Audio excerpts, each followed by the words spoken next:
Annihilation of Caste, with a reply to Mahatma Gandhi.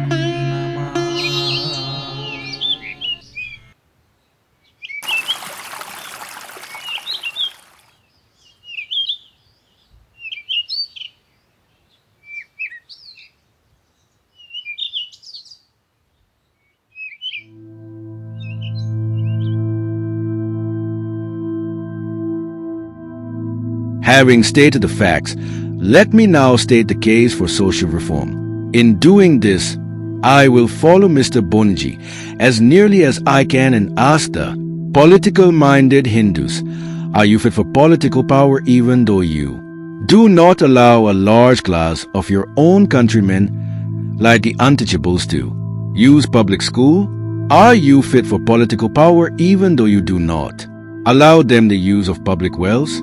Are you fit for political power even though you do not allow them the use of public streets? Are you fit for political power even though you do not allow them to wear what apparel or ornaments they like? Are you fit for political power even though you do not allow them to eat any food they like? I can ask a string of such questions, but these will suffice. I wonder what would have been the reply of Mr. Bonerjee. I am sure no sensible man will have the courage to give an affirmative answer. Every congressman who repeats the dogma of Mill that one country is not fit to rule another country must admit that one class is not fit to rule another class. How is it then that the Social Reform Party lost the battle?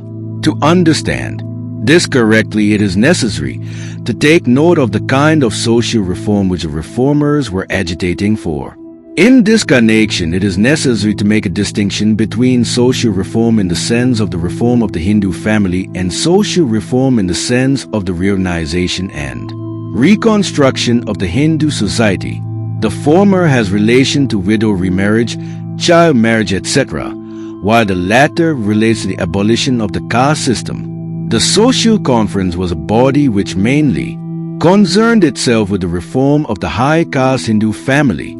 It consisted mostly of enlightened high caste Hindus who did not feel the necessity for agitating for the abolition of caste or had not the courage to agitate for it. They felt quite naturally a greater urge to remove such evils as enforced widowhood, child marriages, etc., evils which prevailed among them and which were personally felt by them. They did not stand up for the reform of the Hindu society. The battle that was fought centered round the question of the reform of the family. It did not relate to the social reform in the sense of the breakup of the caste system. It was never put in issue by the reformers. That is the reason why the Social Reform Party lost. I am aware that this argument cannot alter the fact that political reform did in fact gain precedence over social reform. But the argument has this much value, if not more. It explains why social reformers lost the battle. It also helps us to understand how limited was the victory which the Political Reform Party obtained over the Social Reform Party, and that the view that social reform need not precede political reform is a view which may stand only when by social reform is meant the reform of the family. That political reform cannot with impunity take precedence over social reform in the sense of reconstruction of society is a thesis which, I am sure, cannot be controverted. That the makers of political constitutions must take account of social forces is a fact which is recognized by no less a person than Ferdinand Lassalle, the friend and co-worker of Karl Marx. In addressing a Prussian audience in 1862, Lassalle said, "At the constitutional questions are in the first instance not questions of right but questions of might. The actual constitution of a country has its existence only in the actual condition of force which exists in the country.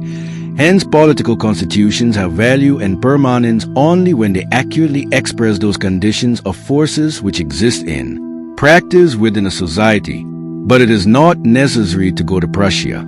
There is evidence at home. What is the significance of the communal award with its allocation of political power in defined proportions to diverse classes and communities? In my view, its significance lies in this: that political constitution must take note of social organization. It shows that the politicians who denied that the social problem in India had any bearing on the political problem were forced to reckon with the social problem in devising the constitution. The communal award is, so to say, the nemesis following upon the indifference and neglect of social reform. It is a victory for the Social Reform Party, which shows that though defeated, they were in the right in insisting upon the importance of social reform. Many, I know, will not accept this finding. The view is current, and it is pleasant to believe in it, that the communal award is unnatural and that it is a result of an unholy alliance between the minorities and the bureaucracy. I do not wish to rely on the communal award as a piece of evidence to support my contention, if it is said that it is not good evidence. Let us turn to Ireland. What does the history of Irish Home Rule show? It is well known that in the course of the negotiations between the representatives of Ulster and Southern Ireland, Mr. Redmond, the representative of Southern Ireland, in order to bring Ulster in a home rule constitution common to the whole of Ireland, said to the representatives of Ulster, "Ask any political safeguards you like and you shall have them." What was the reply that Ulstermen gave? Their reply was, "Damn your safeguards. We don't want to be ruled by you on any terms." People who blame the minorities in India ought to consider what would have happened to the political aspirations of the majority if the minorities had taken the attitude which Ulster took. Judged by the attitude of Ulster to Irish Home Rule, is it noting that the minorities agreed to be ruled by the majority, which has not shown much sense of statesmanship, provided some safeguards were devised for them? But this is only incidental. The main question is, why did Ulster take this attitude? The only answer I can give is that there was a social problem between Ulster and Southern Ireland, a problem between Catholics and Protestants, essentially a problem of caste. That home rule in Ireland would be Rome rule was the way in which the Ulstermen had framed their answer.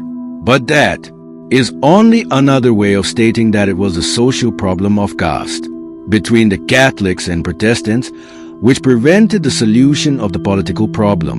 This evidence again is sure to be challenged. It will be urged that here to the hand of the imperialist was at work, but my resources are not exhausted. I will give evidence from the history of Rome. Here no one can say that any evil genius was at work.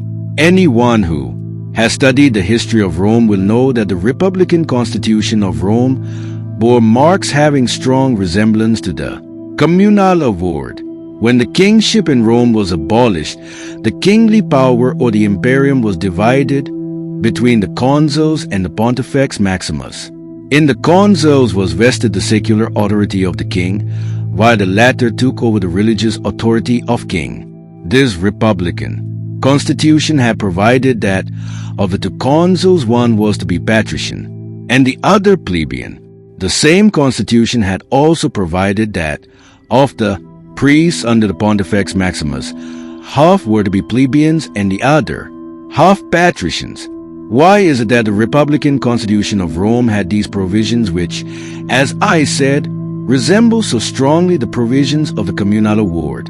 The only answer one can get is that the Constitution of Republican Rome had to take account of the social division between the patricians and the plebeians who formed the distinct castes.